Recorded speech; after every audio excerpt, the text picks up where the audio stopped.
আজকে আমার আলোচনার বিষয় গনোরিয়া সম্পর্কে। সুপ্রিয় দর্শক ও আমার ফ্রেন্ড সার্কেল ও আমার রোগী মহোদয়গণ, আসসালামু আলাইকুম ওয়া রাহমাতুল্লাহি ওয়া বারাকাতুহু।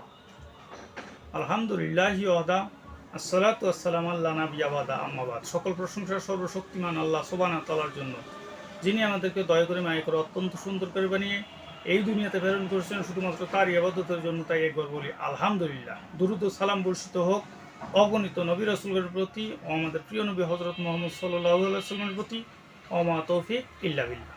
সুপ্রিয় দর্শক, গনোরিয়া রোগ সম্পর্কে বিস্তারিত আলোচনা করব।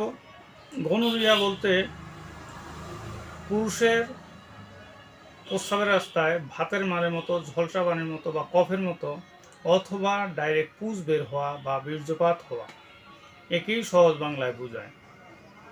অনেক রুগী দেখা গেছে লুঙ্গি পরে হাঁটতেছে, অনিচ্ছাকৃতভাবে বীর্যপাত হচ্ছে, লুঙ্গি ভরে যাচ্ছে। এবং অনেক সময় দেখা যায় প্রস্রাবে জ্বালা পোড়া, প্রস্রাবের ক্ষয়, প্রস্রাব 2-3 নালে হওয়া ইত্যাদি সমস্যা দেখা দেয়। আর এই সকল রোগীর বিভিন্ন কিছু লক্ষণ প্রকাশ পায়, যেমন শরীরে জ্বর একটা অনুভব করা, মাজা কোমর ব্যথা ব্যথা ভাব, শরীরে অলসতা ভাব, এবং মাথা ঘুরানো, মাথা চক্কর মারা, খাওয়ার রুচি কমে যাওয়া, মেজাজ খিটখিটে হয়ে যাওয়া, শরীর নিস্তেজ দুর্বল হয়ে যাওয়া, কর্মজীবনে ব্যাঘাত ঘটা, মানে কাজ কাম করতে ভালো না লাগা, কোনো কিছুই ভালো লাগে না। এবং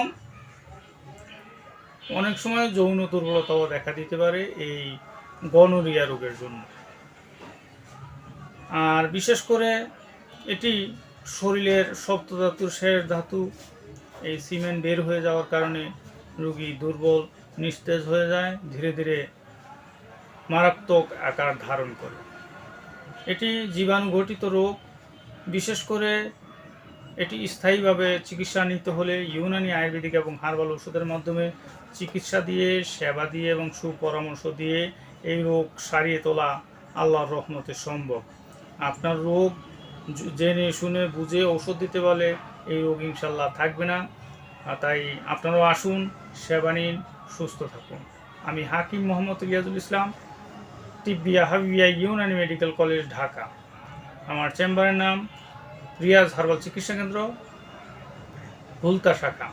এটি নারায়ণগঞ্জ জেলার রূপগঞ্জ থানার ভুলতা গাউসিয়াতে অবস্থিত।